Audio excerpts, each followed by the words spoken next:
नमस्कार शेतकरी मित्रांनो, मी पंकज परदेशी. आले पिकामध्ये एवढ्या दिवसापासून जी काही आपली फील्ड चालू आहे किंवा आपलं भेटणं चालू आहे किंवा आपला व्हॉट्सअपला, फेसबुकला आपली चर्चा चालू आहे, लाईव्ह देखील चालू आहे. तर जवळपास आत्ताची जी काही स्टेज आहे, या स्टेजमध्ये जवळपास सर्व शेतकऱ्यांचा एकच प्रश्न येत आहे, निमॅटोड, सूत्रकृमी. आता याबद्दल खूप दिवसापासून आपली चर्चा देखील चालू आहे. इव्हन आपला जो व्हॉट्सअपचा ग्रुप आहे, त्याच्यावर देखील आपली 2-3 दिवसापूर्वी चर्चा चालू झाली होती. आणि त्यामध्ये बरेचसे गैरसमज मला पाहायला किंवा ऐकण्यास मिळाले. मग त्यासाठीच हा मी व्हिडिओ बनवतो आहे. तर शेतकरी मित्रांनो, निमॅटोड म्हणजे मुळांना गाठी येणे आणि त्यानुसार मग जे काही अडचणी आपल्याला येतात एवढंच आपल्याला फक्त माहिती आहे. तो कसा येतो, कशामुळे येतो, हे जवळपास 70-80% लोकांना किंवा 99% लोकांना माहीतच नाही. मग आता त्यामध्ये खूप साऱ्या प्रजाती आहे, शेकडो प्रजाती निमॅटोडच्या आहेत.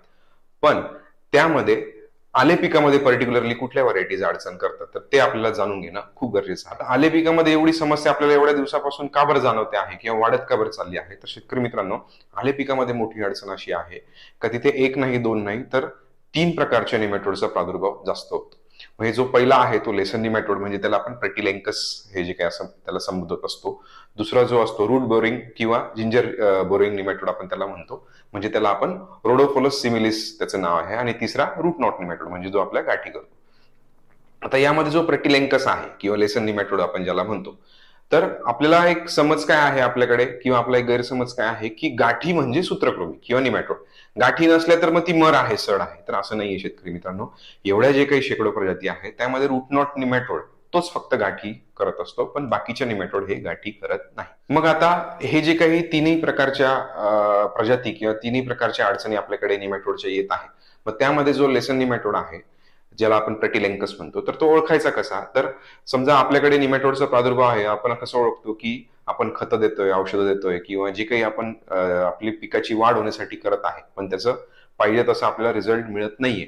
मग अशा वेळेस आपण जिथे पिवळापणा दिसतो आहे किंवा वाढ अजिबात दिसत नाही, अशा ठिकाणी आपण मुळे न तुटता सावकाशपणे तिथला खडा किंवा तिथला कंद आपल्याला बाहेर काढायचा आहे आणि चेक करायचा आहे. जी झाडाची मुळं आहे, ती झाडाच्या मुळांवर जर धब्बे धब्बे स्वरूपात म्हणजे छोट्या छोट्या स्पॉट स्वरूपात जर तुम्हाला कुठेतरी ब्राऊन स्पॉट्स किंवा तपकिरी स्पॉट्स दिसताय का, कुठे कुठे ते वाढलेले आहे का, तर तो प्रेटिलेंकस असू शकतो.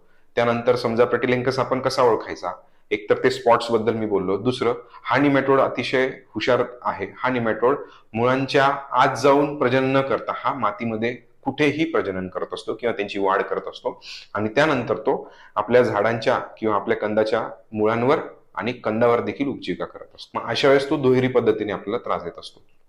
पण यामध्ये कंदाला जास्त इजा होत नाही किंवा अजिबात इजा होत नाही, पण जी काही इजा होते ती मुळांना होते. मग आता मुळांना इजा होणे म्हणजे काय, की मुळं तपकिरी पडणे, मुळांना स्पॉट्स येणे म्हणजे तेलकट डाग दिसणे आणि मुळांची जी काही शाखीय वाढ असते, म्हणजे एक मोठं मूळ आहे त्याला सब रूट्स किंवा आपण म्हणतो व्हाईट रूट्स वाढत चालले आहे, ती मुळं तुम्हाला वाढलेली अजिबात न दिसणे, थोडेफार 3-4-5च एका खडीला तुम्हाला रूट्स दिसणे, हे तुम्हाला लेसन निमॅटोडची शक्यता त्याच्यामध्ये जास्त आहे.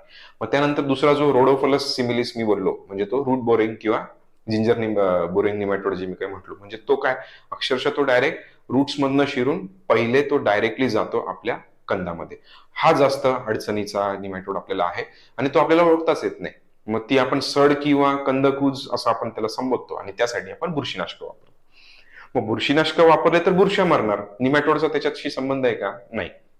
मग अशा वेळेस आपण त्याच्या मागे पाठलाग करून त्याला मारण्यासाठी किंवा त्याला अडकवण्यासाठी किंवा त्याला त्याचं प्रजनन कमी करण्यासाठीच्या आपण मित्र प्रजाती आपण वापरल्या. मग आता हा रोडोफोलस सिमिलिस आपण कसा ओळखायचा, तर हा निमॅटोड जर आपल्याकडे याचा प्रादुर्भाव असेल तर तुम्हाला मुळ्यांना कुठल्याही प्रकारची अडचण जास्त दिसणार नाही, मुळ्या कमी होतील, पण जो आपला कंद आहे किंवा जी आपली जो आपला खडा आहे तर तो पूर्ण श्रिंक झालेला दिसेल.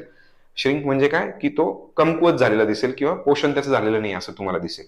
आणि त्याची सुरुवात आपण कशी ओळखायची, तर एकदम चांगला पांढरा शुभ्र किंवा जसा आपला चांगला हेल्दी आपला खडा असतो किंवा कंद असतो, तर त्याला कुठे ना कुठे आपल्याला तेलकट, जसे आपल्या डाळिंबावर आपण तेलाचे डाग सुरुवातीला बघतो, तसं तेलकट 1-2 स्पॉट्स आपल्याला पाहायला मिळतील.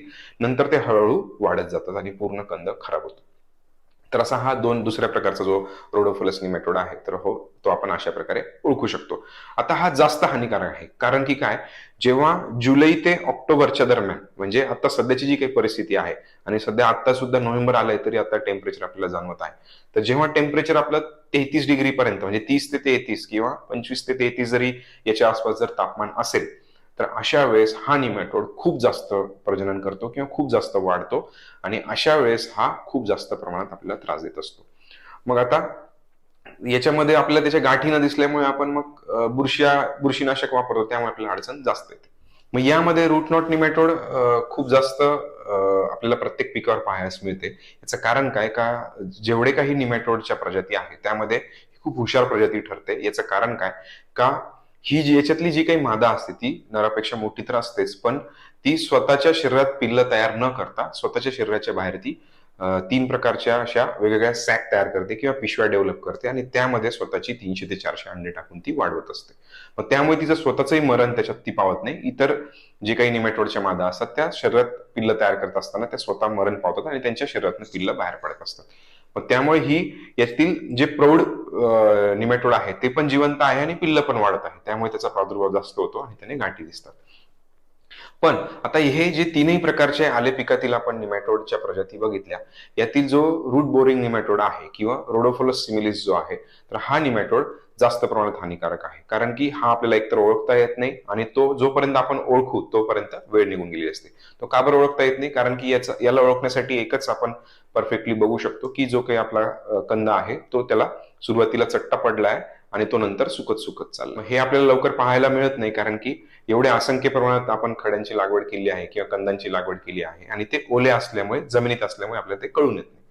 मग आता हे होऊ नये, हे वाढू नये, यासाठी काय उपाययोजना केली पाहिजे. सर्वप्रथम पाणी हे खूप कमी प्रमाणात आपण वापरलं पाहिजे किंवा गरजे एवढंच वापरलं पाहिजे. कारण की आपल्याकडे जवळपास सर्व शेतकऱ्यांना मी नेहमी सांगत आलो आहे, आणि आता देखील खूप शेतकरी म्हणताय, तुम्ही सुरुवातीला म्हणत होते ते करायला पाहिजे होतं. आता आमची चूक होते का ती म्हणजे ज्या कंदावर, म्हणजे सेंटर पोर्शन मध्ये जे आपण बेड मध्ये जे ड्रीप ठेवलेलं आहे किंवा जी ड्रीप नळी ठेवलेली आहे, त्याच्यामुळे खूप जास्त इश्यू आहे. कारण की आपल्याला पाणी किंवा अन्नद्रव्य कशाला द्यायचंय, आपल्या मुळांना, झाडाच्या मुळाला दिलं पाहिजे. मग ते कुठे आहे, मेजर त्याचं पोर्शन कुठे आहे, बेडच्या स्लोपी पोर्शनला, किंवा जिथे बेड उतरता आहे त्या दिशेला तिथे रूट्स जास्त असतात, कारण की तिथे ऑक्सिजनचं प्रमाण जास्त असतं आणि तिथे सच्छिद्रता असल्यामुळे मुळांना वाढण्यासाठी सोपं असतं. त्यामुळे मुळं त्या दिशेला असतात. त्यामुळे कधीही आपण ड्रिप इरिगेशन करत असताना 2 लॅटरल ठेवल्या पाहिजे आणि दोन्ही बेडच्या स्लोपला ठेवल्या पाहिजे. याने आपले 3 फायदे होतात. पहिला सगळ्यात महत्वाचा फायदा, जिथे हवा खेळती आहे तिथेच पाणी आणि अन्नद्रव्य दिल्यामुळे तिथेच मुळं येतात आणि खूप जास्त प्रमाणात मुळांची वाढ होते, आणि त्याचा फायदा आपल्याला आपले पिकं वाढण्यासाठी होतो. यानंतर दुसरा महत्वाचा फायदा काय आहे, की खोडाला म्हणजे कंदाला पाणी लागत नाही. आपल्याकडे सड, मर, कंदकूज, निमॅटोड, जे काही अडचणी आहे कंदाशी रिलेटेड, ह्या सगळ्या अडचणी कशामुळे येतात, कंदाजवळ पाणी पडत असल्यामुळे येतात. मग त्यामुळे आपल्याला तो एक दुसरा फायदा होतो. आणि तिसरा महत्वाचा फायदा, जर कधी गरजेपेक्षा जास्त पाणी झालं तर ते स्लोपी एरियामध्ये ते आपल्या पाथवेमध्ये किंवा जिथे आपण मध्ये चालत जातो तिथपर्यंत निघून जातं आणि आपल्याला अडचण येत नाही. तर पहिले आपल्याला पाण्याचं नियोजन करायचं आहे. पाण्याचं नियोजन करत असताना लक्षात ठेवायचं आहे की रात्रीचं पाणी अजिबात द्यायचं नाही. पाणी आपल्याला दिवसाच द्यायचं आहे. साधारणतः सकाळी 7-8 वाजेपर्यंत आपल्याला पाण्याची सुरुवात केली पाहिजे, आणि 8:30, 9, 10 मॅक्झिमम पर्यंतच आपण पाणी दिलं पाहिजे.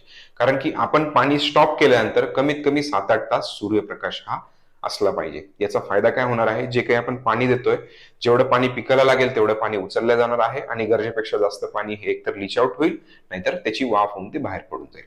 रात्रीचं पाणी दिल्याने काय होतं, की रात्रीचं पाणी 7-8 तास सूर्यप्रकाश नसतो, त्यामुळे त्याची वाफही होत नाही, आणि सूर्यप्रकाश नसल्यामुळे झाडही त्याची अन्नद्रव्य बनण्याची प्रक्रिया मंदावलेली असते किंवा चालू नसते, अशाच तो देखील काही उचलत नाही. मग या सर्व समस्यांमुळे रात्रीचं पाणी तसंच पडून राहतं, आणि मग अशा वेळेस ह्युमिडिटी 80-90% जाते. मग अशा वेळेस जर रात्रीचं तापमान कमी झालं आणि ह्युमिडिटी तिथे वाढली, मग अशा वेळेस जर तापमान 28-30 पर्यंत गेलं आहे आणि ह्युमिडिटी जर 90%च्या आसपास आलेली आहे, तर अशा वेळेस आपण कितीही काही प्रयत्न केला तरी त्या निमॅटोडचं प्रजनन होण्यापासून किंवा त्या निमॅटोडच्या वाढीपासून आपण त्याला थांबवू शकत नाही. मग त्यामुळे रात्रीचं पाणी हे दिलंच ना पाहिजे. दुसरं, निमॅटोड हे एका प्लॉटमधून दुसऱ्या प्लॉटमध्ये किंवा एका ठिकाणाहून दुसऱ्या ठिकाणामध्ये जे काही ट्रॅव्हल करत जातात, त्यासाठी त्यांना ह्युमिडिटी तर गरजेची असतेच, पण सगळ्यात महत्वाचं गरजेचं असतं पाण्यामध्ये, जमिनीमध्ये किंवा बेडमध्ये एकसारखा ओलावा. मग आता आपण फ्लड इरिगेशन केलं म्हणजे पाण्याने, तर खूप कन्सल्टंट किंवा खूप तज्ञ लोक सांगतात की पाटाने पाणी द्या, त्याच्यात 24-24 खत टाका किंवा जे काही खतं टाका, तर चांगला कंद फुगेल. जेवढं जास्त पाणी तेवढं चांगलं रिझल्ट तुम्हाला मिळतील किंवा कंद फुगेल. तर हे साफ चुकीचं आहे.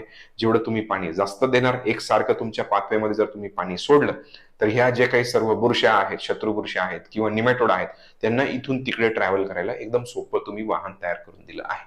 मग त्यामुळे इकडून तिकडे ते पसरणार. त्यामुळे आपल्याला जर निमॅटोड थांबवायचं, एकतर दिवसा पाणी देणं, दुसरं फ्लड इरिगेशन अजिबात नाही करायचं, तिसरं जी काही खतं आपण देतो त्या खतांमध्ये जर नायट्रोजनचं प्रमाण आपलं वाढलं असेल तर ते नायट्रोजनचं प्रमाण अजिबात द्यायचं नाहीये.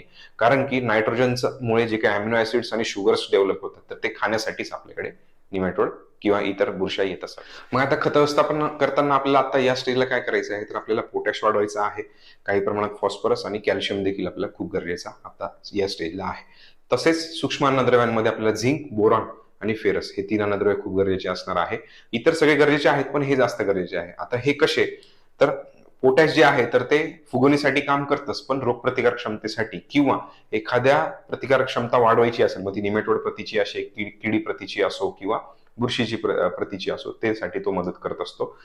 फॉस्फरस फुगवणीसाठी मदत करत असतो आणि पेशी बळकट करण्यासाठी किंवा पेशी विभाजन होण्यासाठी, पीकची वाढ होण्यासाठी आपल्याला कॅल्शियम गरजेचा असतो.